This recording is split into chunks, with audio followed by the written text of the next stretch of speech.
Hello friends, Mohanlal Tarun മൂർത്തി movie തുടരും എന്ന ചിത്രം ഈ മാസം 30-ന് തിയേറ്ററുകളിൽ എത്തേണ്ടതായിരുന്നു. എന്നാൽ ചില കാരണങ്ങളാൽ അതിൻ്റെ റിലീസ് തീയതി മാറ്റിയിരിക്കുകയാണ്.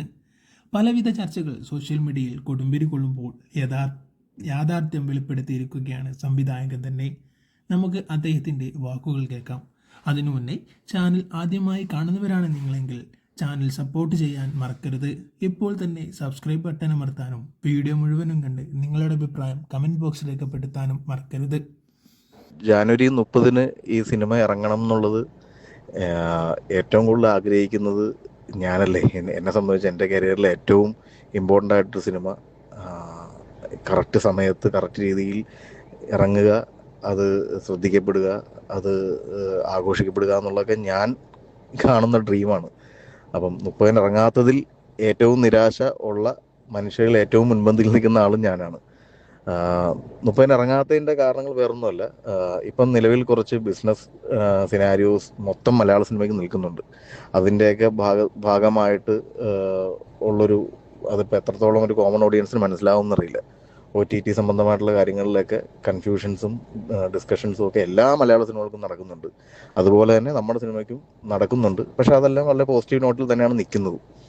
അപ്പം രഞ്ജിത്തേട്ടനെ പോലത്തെ ഒരു നിർമ്മാതാവ് നമ്മുടെ കയ്യിൽ അങ്ങനെ ഒരു കൺസേണിൽ നിൽക്കുന്ന സമയത്ത് 100% എനിക്ക് രഞ്ജിത്തേട്ടനൊപ്പം നിൽക്കാനേ പറ്റുള്ളൂ. ഞാനാണെങ്കിലും അല്ലെ ലാലേട്ടനാണെങ്കിലും അല്ലെ ശോഭനാമാണെങ്കിലും ആ സിനിമയിൽ പ്രവർത്തിച്ച ഏത് മനുഷ്യനാണെങ്കിലും അതുപോലെയാണ് രഞ്ജിത്തേട്ടൻ ഞങ്ങൾക്ക് ആ സിനിമയ്ക്ക് വേണ്ടി നിന്ന് തന്നിട്ടുള്ളത്. എന്തും ചെയ്യാനും അത് ത്രൂ ഔട്ട് ആ സിനിമ ഗംഭീരമാണെന്നുള്ള അതേ ഇൻറ്റൻഷനിൽ തന്നെ വർക്ക് ചെയ്തൊരു പ്രൊഡ്യൂസർ നമ്മുടെ അടുക്കൽ ലാസ്റ്റ് മിനിറ്റിൽ ഇങ്ങനെ ഒരു ആവശ്യം ചോദിക്കുമ്പോൾ ഒരു കാരണവശാലും എൻ്റെ കോംപ്ലക്സുകളോ അല്ലെങ്കിൽ എൻ്റെ ഇൻഫീരിയറ്റീസോ എൻ്റെ ഫ്രസ്ട്രേഷൻസോ എനിക്ക് അദ്ദേഹത്തിൻ്റെ കാണിക്കാൻ പറ്റില്ല. അത് പരിപൂർണമായിട്ടും പ്രൊഡ്യൂസറിൻ്റെയും ഡയറക്ടറിൻ്റെയും കോളാണ്. ഓക്കെ, നമ്മൾ ജാനുവരി 30-ന് ഇത് റിലീസ് ചെയ്യേണ്ട എന്നുള്ളത്. പിന്നെ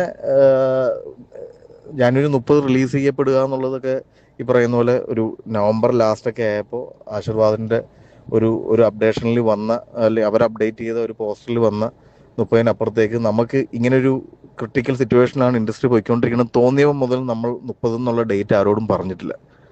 നമുക്കും കൺസേൺ ഉണ്ടായിരുന്ന കൺഫ്യൂഷൻ. എന്നാലും നമ്മൾ ഈ കഴിഞ്ഞ ആഴ്ച വരെയും 30-ന് ഇറക്കാനുള്ള രീതിയിൽ തന്നെയാണ് എല്ലാ ടീസർ സെൻസർ ചെയ്തതും നമ്മുടെ ബാക്കി പ്രൊമോഷൻ കണ്ടന്റുകൾ ചെയ്തതും എല്ലാം അങ്ങനെ തന്നെയായിരുന്നു. പക്ഷേ അൺഫോർച്ചുനേറ്റ്ലി അത് നമുക്ക് ചെയ്യാൻ പറ്റില്ല.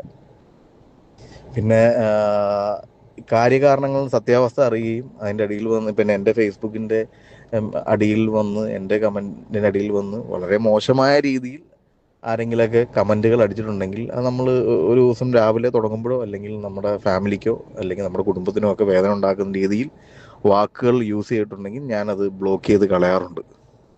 അത് എനിക്കറിയില്ല അത് എന്തുകൊണ്ടാണ് അങ്ങനെ പ്രവണത ഉണ്ടെന്നുണ്ടെങ്കിൽ ഞാൻ അങ്ങനത്തെ കാര്യങ്ങളോട് യൂസ്ഡും അല്ല, ഇനിയൊട്ട് യൂസ്ഡ് ആകാൻ താല്പര്യവുമില്ല. ടോക്സിക് ആയിട്ടുള്ള കാര്യങ്ങൾ കഴിയുന്നതും അല്ലെ ടോക്സിക് ആയിട്ടുള്ള ഈ വരുന്ന ആളുകളൊക്കെ വളരെ ജെന്യുവൻ ആയിട്ടുള്ള ലാലേട്ടൻ ഫാൻസ് ആണെന്ന് തോന്നില്ല. വളരെ ജെന്യുവൻ ആയിട്ടുള്ള ഒരുപാട് ലാലേട്ടൻ സൗഹൃദങ്ങൾ ഫാൻസിൻ്റെ സൗഹൃദങ്ങൾ നമുക്കുണ്ട്. അവരോടൊക്കെ ഞാൻ വളരെ ജെന്യുവൻ ആയിട്ട് തന്നെ എല്ലാം സംസാരിക്കാറുണ്ട്. പക്ഷെ ഇതെന്താണെന്നറിയില്ല, ഇതിങ്ങനെ ഒരു ഭയങ്കര മാസീവായിട്ടുള്ള അറ്റാക്ക് പോലെ അത് എനിക്കൊന്ന് ഫാൻ ഫൈറ്റിൻ്റെയൊക്കെ പേരിൽ ഫേക്ക് ഐഡികൾ ചെയ്യുന്നതായി. പക്ഷെ അത് നമ്മളുടെ ഐഡിയയിൽ വന്ന് കാണുമ്പോൾ നമുക്കും ഫാമിലി അവരൊക്കെ ഉള്ളതല്ലേ.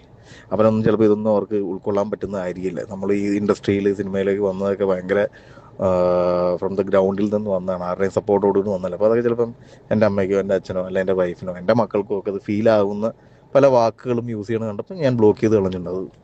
അത് മനുഷ്യനായതുകൊണ്ടാണ്. അല്ലാണ്ട് ഇപ്പം നിങ്ങളൊക്കെ ഒരുപാട് ലാലേട്ടൻ ഫാൻസ്, നമ്മളൊക്കെ തമ്മിൽ എത്രയോ വട്ടം സിനിമയെ പറ്റിയൊക്കെ സംസാരിക്കുന്നു. അല്ലെങ്കിൽ അല്ല ഇപ്പോൾ ഈ സംസ്ഥാന സെക്രട്ടറി അല്ലെങ്കിൽ പ്രസിഡന്റുമാർ അവർ ഈ ലാലേട്ടൻ ഫാൻസ് എന്ന് വിളിക്കുന്നത് വളരെ ജെന്യുവനായിട്ടും വളരെ സുതാര്യമായിട്ടും സിനിമയെ പറ്റിയൊക്കെ പ്രൊമോഷൻ സ്ട്രാറ്റജീസ് വരെ ഞാൻ വളരെ കൃത്യമായിട്ട് പറയാനുള്ളൂ. പക്ഷേ ഈ ടോക്സിക് ഐറ്റങ്ങൾ എനിക്ക് ചുമക്കേണ്ട കാര്യമുണ്ടെന്ന് തോന്നുന്നില്ല. പിന്നെ സിനിമയുടെ കേസിൽ സിനിമ എപ്പോൾ ഇറങ്ങിയാലും അത് നല്ല രീതിയിൽ വരുമെന്നും അത് നന്നായിട്ട് വന്നിട്ടുണ്ടെന്നും ഉള്ളൊരു ആത്മവിശ്വാസമുണ്ട്. അത് ഞാൻ ഭയങ്കര കോൺഫിഡൻ്റ് ആണെന്നോ അല്ല ഇങ്ങനെ നെഞ്ചും പിരിച്ചിറങ്ങാമോ അങ്ങനെയൊന്നും അല്ല ഞാൻ പറയുന്നത്. ഞാൻ വളരെ വളരെ സിൻസിയറായിട്ടാണ് സിനിമയെ അപ്രോച്ച് ചെയ്തേക്കുന്നത്. എൻ്റെ കൂടെയുള്ള എല്ലാ ടെക്നീഷ്യൻസും അവരുടെ ബെസ്റ്റ് കൊടുക്കാനായിട്ട് ശ്രമിച്ചിട്ടുണ്ട്. അതിൽ അൺഫോർച്ചുനേറ്റ്ലി നിഷാദ് എന്ന് പറഞ്ഞ എഡിറ്റർ ആണ് നമുക്ക് ഇൻ ബിറ്റ്വീൻ നമ്മുടെ കയ്യിൽ നിന്ന് പോയത്. പക്ഷേ 2 ദിവസം കഴിഞ്ഞപ്പോൾ തന്നെ നിഷാദിൻ്റെ മരണവാർത്ത അറിഞ്ഞ് അതിൻ്റെ വേദനയിൽ തന്നെ നിൽക്കുമ്പോൾ തന്നെ അതിൻ്റെ ഒരു തീരുമാനം എടുത്ത് പുതിയ എഡിറ്ററുമായിട്ട് വർക്കും ഒക്കെ തുടങ്ങിയതാണ്. അപ്പോൾ അതിൻ്റെ ഒന്നും ഡിലേകളല്ല. പക്ഷേ ഇതൊക്കെ ഈ മരണവും ഒക്കെ ഇതിൻ്റെ അകത്ത് കൂട്ടിക്കുഴച്ച് പറയുന്ന കാണുമ്പോൾ സങ്കടമുണ്ട്. ഇപ്പോൾ ഒരു സിനിമ പരാജയപ്പെടുത്തിയിട്ടാണ് ഞാനിതൊക്കെ കേൾക്കുന്നതെങ്കിൽ ഞാനിതൊക്കെ കേൾക്കാൻ ഞാൻ ഞാൻ അത് മനസ്സിലാക്കാം. പക്ഷേ ഇത് ഒരു രീതിയിലും സിനിമ ഇറങ്ങുന്നതിന് മുന്നേ ഇങ്ങനൊരു ബ്രൂട്ടൽ അറ്റാക്ക് ഉണ്ടാകുമെന്ന് ഞാൻ വിചാരിച്ചില്ല. പക്ഷേ അങ്ങനെ അറ്റാക്ക് ചെയ്യാൻ ശ്രമിച്ചവരെല്ലാവരെയും ഞാൻ മാറ്റി നിർത്തിയിട്ടുണ്ട്. അതിൽ വളരെ സങ്കടപ്പെട്ട് ജെനുവിനായിട്ട് ചോദിക്കുന്ന നല്ല നല്ല ഐഡിയകൾ അതൊന്നും ഞാൻ കളഞ്ഞിട്ട്, പക്ഷേ ഈ ഫാൻ ഫൈറ്റിൻ്റെ പേരിൽ നടന്ന ടോക്സിക് ആയിട്ടുള്ള ആളുകളെ ഞാൻ ബ്ലോക്ക് ചെയ്ത് കളഞ്ഞിട്ടുണ്ട്. അതാണ് ബ്രോ സത്യാവസ്ഥ. എന്ത് വന്നാലും സിനിമ ഇറങ്ങുന്ന സമയത്ത് സിനിമ നന്നാവുമെന്നും അത് നല്ല രീതിയിൽ ലാലേട്ടന് പേരുള്ളൊരു സിനിമയാകുമെന്നും തന്നെയാണ് എൻ്റെ വിശ്വാസമാണ്. അത് നമ്മൾ എല്ലാ സിനിമയും അതേ വിശ്വാസം തന്നെയാണ് ചെയ്യുന്നത്. ഇത് നന്നായി വരട്ടെ. എന്തായാലും താങ്ക് യു ബ്രോ. ഇങ്ങനെ ചോദിച്ചല്ലോ എൻ്റെ അടുക്കൽ എന്താണ് ബ്രോ കാരണം എന്ന്. അങ്ങനെ ചോദിച്ച ആളുകൾക്ക് വളരെ വിരളമാണ്. എന്താണ് എക്സാക്ട് റീസൺ തിരഞ്ഞെട്ടാ, നിങ്ങൾ ഓക്കെ അല്ലേ എന്ന് ചോദിച്ചതിൽ ഭയങ്കര സന്തോഷം. അങ്ങനെയൊക്കെ ചോദിക്കുന്ന ആളുകളൊക്കെ ഈ കാലത്ത് ഭയങ്കര വിരളമാണ്. ഞാനും ഓക്കെയാണ്, എൻ്റെ ടീമും ഓക്കെയാണ്. പക്ഷേ ഈ ഇതുവരെയുള്ള ഈ സിനിമയുടെ പ്രോസസ്സ് എല്ലാം വളരെ പോസിറ്റീവാണ്. ഈ ലാലേട്ടൻ ഞാനൊക്കെ ഏറ്റവും സന്തോഷിച്ച് തന്നെയാണ് ഈ സിനിമ വർക്ക് ചെയ്തത്. പക്ഷേ ഈ ലാസ്റ്റ് മിനിറ്റ് കുറച്ച് വെകളിക്കൂട്ടങ്ങൾ എന്ന് വേണമെങ്കിൽ പറയാം, അറിയില്ല അതിനങ്ങനെയാണോ വിളിക്കേണ്ടതെന്ന്. അത് ലാലേട്ടൻ്റെ ഫാൻസ് ആണോ എന്ന് പോലും എനിക്കറിയില്ല കേട്ടോ. ഇത് ഇവർ പറയുന്നതും ഒക്കെ വേറെ, എനിക്ക് തോന്നുന്നു വേറെ ഫാൻ ഫൈറ്റിൻ്റെ പേരിലൊക്കെ ഉള്ള ഇതാണെന്ന് തോന്നുന്നു. ഞാൻ FFC അങ്ങനത്തെ കാര്യങ്ങളൊന്നും ഞാൻ ആക്റ്റീവ് അല്ല.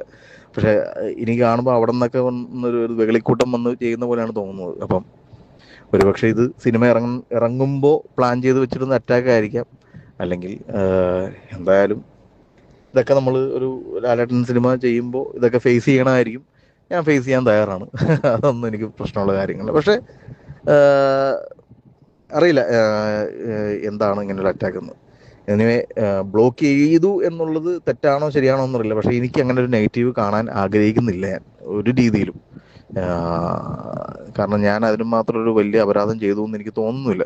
സിനിമ ഒരു ഏറ്റവും വളരെ മോശപ്പെട്ടൊരു സിനിമയാണ് എടുത്തു വെച്ചിട്ടാണ് ഞാനത് കേൾക്കണമെങ്കിൽ 100% ഞാൻ കേൾക്കാം. അല്ലാണ്ട് ഭയങ്കര നെഗറ്റീവ്സ് സ്പ്രെഡ് ചെയ്യുന്നത് ഇനി ഓക്കെ. ഞാനിപ്പം സിനിമ റിലീസായി കഴിയുമ്പം സിനിമ മോശമാണെങ്കിൽ എനിക്കറിയാലോ പ്രോപ്പർ ഇനി എനിക്ക് ഇൻഡസ്ട്രി സിനിമ പോലും ചെയ്യാൻ പറ്റില്ല എന്നുള്ള വളരെ ക്ലിയർ കട്ടായിട്ട് അറിയാം. അപ്പം ഞാൻ അത്രയും വലിയ റിസ്ക്കാണ് ലൈഫിൽ എടുത്തിരിക്കുന്നത്. അപ്പം പ്രത്യേകിച്ച് ഇങ്ങനത്തെ ഒരു ഫാൻ ഇപ്പം ഇതിനു മുമ്പുള്ള സിനിമകളിലൊക്കെ LJP ഒക്കെ വളരെ ഗംഭീരമായിട്ടുള്ള സിനിമകൾ എക്സിക്യൂട്ട് ചെയ്തെങ്കിൽ പോലും ഈ ടോക്സിക് ഐറ്റങ്ങൾ വന്ന് ഒരുപാട് മാനസികമായിട്ട് അദ്ദേഹത്തെ വേദനിപ്പിച്ചിട്ടുണ്ടാവുമല്ലോ. എന്തിനാണ് അതെന്ന് എനിക്കറിയില്ല. നല്ല സിനിമയാണെങ്കിൽ സപ്പോർട്ട് ചെയ്യാൻ, നല്ലതല്ലെങ്കിൽ നിങ്ങൾ ആസ് യൂഷ്വൽ ചെയ്യുന്ന പോലെ നിങ്ങൾ എഴുതി കൊല്ലുക, അത്രേ പറയാനുള്ളൂ. ഈ വോയിസിൽ എല്ലാം കൃത്യമാണ്. എല്ലാം അദ്ദേഹം വെളിപ്പെടുത്തിയിട്ടുണ്ട്. സോഷ്യൽ മീഡിയയിൽ ചർച്ച നടക്കുന്നത് പോലെ മോഹൻലാലിൻ്റെ കാലം കഴിഞ്ഞു, അദ്ദേഹം ഫിലിമിൽ നിന്നും ഔട്ടായി എന്നൊക്കെയുള്ള ചർച്ചകൾ വെറുതെയാണ്. മോഹൻലാലും മമ്മൂട്ടിയൊന്നുമില്ലാതെ എന്ത് മലയാള സിനിമ? അവരുള്ളിടത്തു കാലത്തോളം അവർ തന്നെയായിരിക്കും മലയാള സിനിമയെ നിയന്ത്രിക്കുക. മോഹൻലാലിൻ്റെ വൻ തിരിച്ചു വരവ് തന്നെയാണ് 2025 ഉണ്ടാകുക. അദ്ദേഹത്തിൻ്റെ ലൈനപ്പ് കണ്ടാൽ തന്നെ ഏതൊരു മലയാള സിനിമാ പ്രേക്ഷകർക്കും അതറിയാം. തുടരും എന്ന മൂവി അതിൻ്റെ തുടക്കമാകും. എത്രയും പെട്ടെന്ന് ചിത്രം തിയേറ്ററുകളിലെത്തട്ടെ.